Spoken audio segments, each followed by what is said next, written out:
This is Radio TV Phono Nut, and the last time we parted, we had received a VM record player from the Goodwill auction site that had a hole punched through the lid because they failed to follow my simple packing instructions, and I wasn't feeling the best in the world.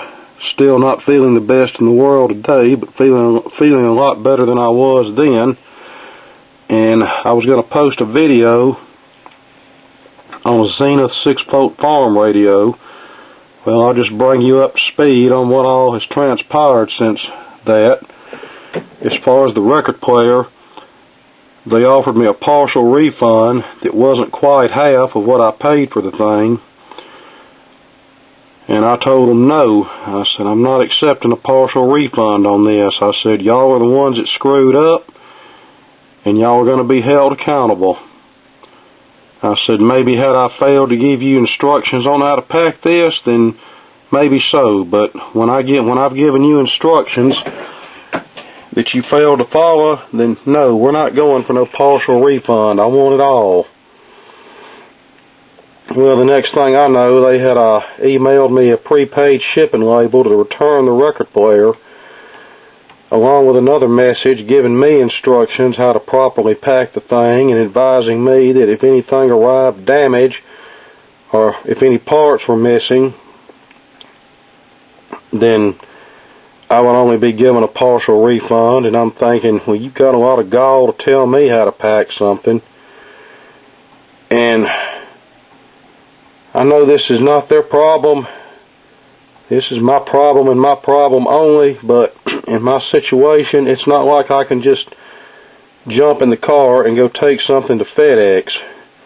In this case, I would have had to have lined somebody up to take me to Walmart to get packing tape. Then I would have had to have gone to the library to print out the return label, since I don't have a printer that works. And then I would have had to have dropped the package off at FedEx. And I don't really like putting people out like that. On top of that, I have had visions of them getting the record player back and either not giving me a refund at all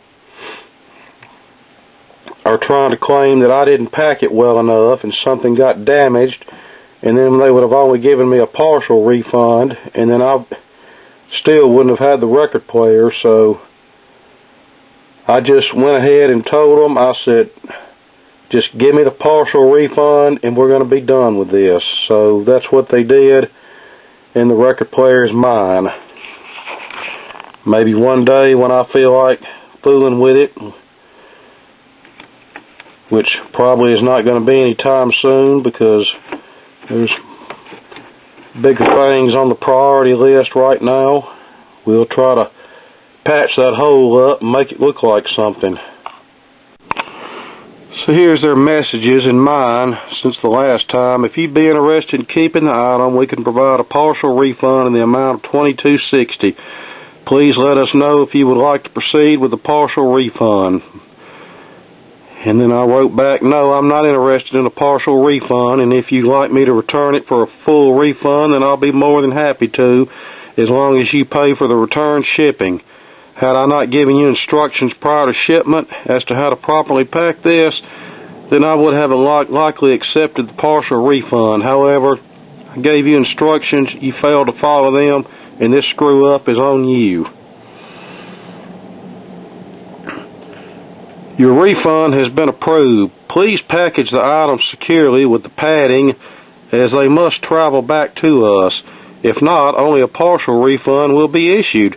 We will have FedEx email you a prepaid label for the item. The email will include instructions for sending the package back. The label must be printed out within 5 days or it will expire. The FedEx return shipping tracking number is blah, blah, blah. Once all items that were included in the listing are returned in the condition they were received, we will provide a full refund. And then I just wrote them back, after giving it some thought, and with present unforeseen circumstances, it will prevent me from getting the package shipped in a timely manner, then I'm willing to accept the partial refund of $22.60 that you mentioned earlier, if you can still do that. and they did, and that's the end of it. Now, I can tell you how I would have handled that. If I'd have been whoever at Goodwill and a customer messaged me something like that with a damaged item that was done because my staff didn't follow instructions, I would have immediately issued them a full refund, told them to keep the item, and then somebody would have got an ear burning. But the way they were doing it, heck, it was costing them more money to pay to have the item shipped back to them than what it would have cost them if they'd just given me a full refund. And like I said, the only reason I caved in is because, quite frankly, I didn't feel like fooling with it. And number two, I would have had to have lined somebody up to take me to go run these errands to take care of this. And I will say I've had people that have been very generous in getting me where I need to go, but I don't want to wear out the welcome, if you will. Now, as far as my current health condition, I did go to a doctor, and they ran tests on me and determined that I did not have COVID, the flu, or strep throat. So that was good. So all he did was give me a prescription for antibiotics and just told me to take it easy and drink plenty of fluids and, of course, take the antibiotics. Today's Sunday. This is probably the best day I've had in close to 2 weeks, but I'm still not running on all 8 cylinders yet, and I'm not going to talk too much because I don't want to get thrown off in another coughing fit. And here's the Zenith Farm Radio, a Model 4B231 from about 1939. This uses 4 tubes and a vibrator-based power supply. About 2.5 years ago, I did an extensive repair video on this that ran about 2.5 hours long, and I just now, during this sick time, decided I would put the footage together and release it. Well, wouldn't you know, I put it all together, upload it to YouTube, and get nailed on a copyright violation from some urban gospel crap off of that 910 station. And it might not have been so bad, but the video was blocked in more countries than it was viewable, including the United States. Well, I first tried to let YouTube trim out the affected segment, which was about 20 seconds. I mean, these bozos not know what fair use means.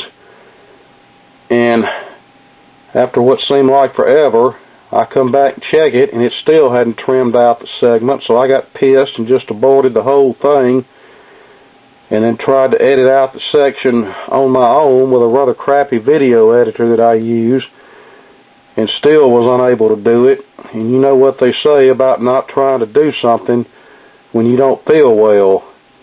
Well, I ended up getting ticked, deleting everything, and saying the heck with it. So when I feel like fooling with it, I'll do another video on this radio, and I'll bring you up to speed on what all was done with it. Now, when I came in here that day and noticed that the brakes had been put on because of some mumble rap black gospel music, you don't want to know the language that I briefly used there. Now, if I was uploading crystal clear, full-length copies of songs, they might have a beef, but when all they pick up is 20 seconds of audio being picked up on a lo-fi AM radio with static on a lo-fi camera microphone, then I don't see that they have anything to get their panties in a knot over. But with that said, I know all of the complaining in the world isn't going to solve anything, so in the future I'm going to have to be real careful about keeping any radios that we're doing videos on tuned to the talk radio stations, especially whenever we're troubleshooting. Because honestly, when I'm in the middle of troubleshooting or aligning a radio, all I've got on my mind is the radio. I'm not worried about some mumble crap, some mumble crap urban gospel song, triggering content ID and just throwing a wrench in the whole works. So, but yeah, I don't mind telling you, that really pissed me off. Now, let's get on to the final subject of this video, but like I said, when I feel better, I'll do a video on this and give you an update as far as what was actually done to this and everything. I think you'll be impressed. Now, I want to wind this down by talking about the post office and their crappy service for a few minutes. And yeah, you're probably thinking, we already know how you feel about the post office. You bitch about it enough. Well, yeah, that's true, but over the past month or two, it seems to me like their service is just tanked. And I want to know if any of you have had the same service with them. It's gotten to the point where it's not just an occasional package that's running late. It's every package, one right after the other, that runs substantially late. And an example is this little GE radio that I bought off of eBay. Was scheduled for delivery on Monday, March the 25th. Well, this is Sunday, April the 7th. So the earliest opportunity this has of showing up is Monday, April the 8th, which will be 2 weeks past the scheduled delivery date, and I really don't even look for it to show up even then. So let's look at the tracking history on this. Alright, Post Office received the item on March the 19th in Seattle, Washington. Processed through facility in Kent, Washington on the 19th. Processed through facility again, back to Seattle on the 20th. Departed from Seattle on the 20th. Departed from Seattle again on the 21st. I guess it must have went out the wrong door on the 20th, so they had to do it again on the 21st. On March the 22nd, in transit to next facility, arriving on time. And then on Saturday, March the 23rd, it arrives at the facility at Palmetto, Georgia, and this is where they really did something stupid. Instead of zipping it to Birmingham, Memphis, or Jackson, or wherever that would be closer to me, those idiots sent it to Jersey City, New Jersey, March the 24th. Processed through facility, Jersey City, New Jersey, on March the 24th. Then on the 24th, in transit to next facility. Then on the 26th, in transit, arriving late. I'd already figured that out by the time they got around to telling me that. Same thing for the 27th. Same thing for the 28th. Processed through facility in Jackson, Mississippi on April the 4th. April the 5th, in transit arriving late. April the 6th, in transit arriving late. And that looks like the latest update. Now, my question is, how long does it take y'all to zip something from Jackson, Mississippi to my house, which is roughly 90 miles away?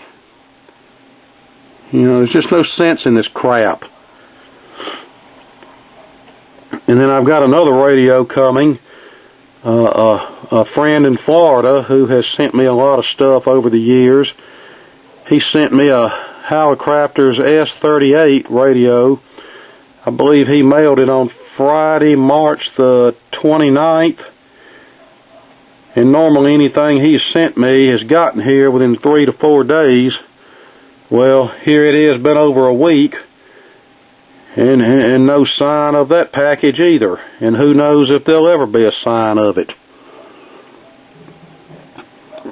Now, I don't know what the heck is going on with the post office. If this is some boneheaded upper management crap that's causing this, then every one of them need to be fired and replaced with somebody who actually cares about running a business and providing their customers with the type of service that they deserve. Now it seems to be, well, we get your money and that's all we care about. Back in the old days, companies strive to provide the best quality of service possible to their customers. In today's world, that's not so much the case. And what people need to make the post office aware of is that there are other carriers for delivering packages, as in UPS and FedEx. People don't have to resort to using this slipshod service that the post office has gotten so accustomed to providing here lately. And another thing that pisses me off is I subscribe to that informed delivery email crap, which I've gotten so I don't even open anymore because it's usually lies. They'll even go so far as to send you an email telling you a package is arriving today, and then you click on and then you do a manual tracking search on the number, and it's nowhere near here. Now, most people who don't know any better would see that message and say, "Good, my package is coming today. I better not leave." And then they'd sit home and wait all day, only not to get their package, and then that wouldn't be a good thing. So, but yeah, the post office, as far as I'm concerned, it'd be better off. The post office just needs to implode, and they just need to start over again, because it's such a screwed up mess now that it's just not even funny. Now, I really don't sell anything anymore, but if I was selling anything on eBay, I can tell you it would not be through the post office, because when you mail a package and it doesn't show up on time, it's not going to be the post office who the buyer is going to go after. They're going to go after the seller, and they're going to expect a refund, and then it's going to be up to the seller to fight with the post office to try to get compensated. So, no thank you on that garbage. If I was selling something, I would only deal with a seller like a shipper like UPS or FedEx, and that way we would know that the package would get there in a reasonable amount of time. But it's this kind of careless, slipshod crap right here is probably one of the reasons why the post office is losing money. I mean, you can't tell me that they're not losing money when they're doing all this dragging around and sending things to wrong sort facilities and all that. But, you know, I'm sure they paid a consultant big bucks to tell them how to run their organization, and he has to be right because they're paying him too much to be wrong. But anyway, I could continue ranting more about this subject, but my throat's starting to get a little crackly and I don't want to start coughing, so just wanted to make this somewhat quick video to let you know what was going on and to let you know that I'm still alive, and when I get to feeling a little better, then we'll try to get back and do some more repairs. But until that time, I hope everybody stays safe and everything, and we'll see you again later.